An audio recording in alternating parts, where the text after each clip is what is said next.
Watching for possible signs of COVID-19 as your children navigate different school options, especially if they're back in the classroom. Mine have been in now since the beginning of August. The classroom, the flu season, it's here too almost. And if your child starts to get sick, how do you know which illness it is and what do you do about it? Joining me live with some important answers, Dr. Cheryl King, a pediatrician with Community Health Network. Doctor, can you hear me now? I can hear you now. Good to see you, or hear from you at least. We got you on the phone, I believe. We want to talk about first COVID versus flu. Are there 2 or 3 main differences? We keep hearing that there's so many things about them that are similar. There are so many similar symptoms.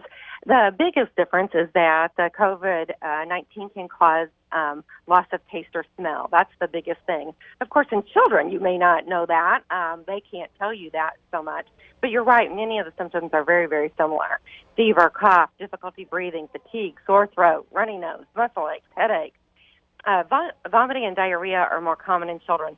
But again, it's going to be very hard to tell which illness they have without a test. Yeah, so that's my question as a mom. So I'm going to be thinking my child maybe has a fever of some sort or mild. Maybe they have the symptoms and I can't tell them apart. My thinking would be it'd be easier to get a flu test and to get that back quicker. So I would think that that's what I should do. Is that right or wrong?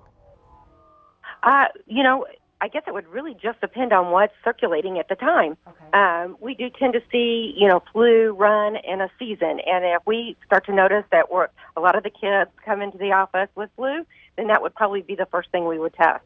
But on the other hand, you could be co-infected. So it wouldn't even be a bad idea to do both tests. Thankfully, the COVID-19 test has been a lot more readily available. So, in fact, it might be a good idea to test for both. Wow, I didn't even think about that. And that's why you're the doctor and I'm not. That they could be co-infected and get both things at the same time. Unfortunately, it can happen.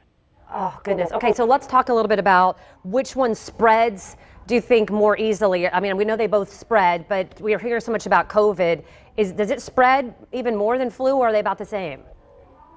Actually, the COVID-19 does spread more easily, and that's why it's important to wear masks. And it's much more contagious for a longer period of time as well. So it is much easier to catch. I wanted to ask you too, really quickly. My children have had the flu in different seasons here in the last few years, and my doctor said, you know what, didn't really recommend Tamiflu because I said, you know what, it's going to maybe have they're going to feel better maybe for a day. But also other doctors think, well, hey, no, let's give them Tamiflu. What is your opinion, and how does the parent decide? Well, it's really only helpful in the first couple of days of illness. After that, it's really not very helpful at all. And of course, there are side effects to any medication. So my bias would be dependent upon the severity of symptoms. Okay. If they seem to be pretty miserable and it's the first couple of days of illness, then we might try the Tamiflu.